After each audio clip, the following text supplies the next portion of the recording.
Okay, moving over to wide receivers. Got a couple guys here on your start list that I'm really happy about because I think I may have slightly overinvested in them this year and I need them to have a big week.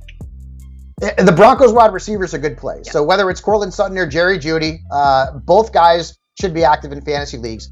The Titans defense has not been good against wide receivers. Look at the numbers. They've allowed the 3rd most fantasy points to the position, and slot receivers have averaged the 8th most points. So that's good news for Jerry Jeudy. And even though Russell Wilson's kind of struggling, I still feel pretty confident in Sutton and Jeudy as wide receiver 2s or flexes this week based on the matchup. And I'm going to stick with Devontae Smith. I get it. He's had 2 stinkers in a row, 11.5 fantasy points combined in his last 2 games. But this is a good matchup against the Commanders. Their defense has given up 8 touchdowns and the 7th most points to perimeter receivers. And earlier this year, he beat them for 30.9 points. So I am sticking with Devontae Smith. For your sit-em wideouts, you got a couple of wide receivers here that I know this has absolutely nothing to do with their talent because they are 2 of the most talented wideouts in the league. It has a lot to do with their terrible situations. Right. Michael Pittman Jr. is going to be active in a lot of leagues, and I understand that.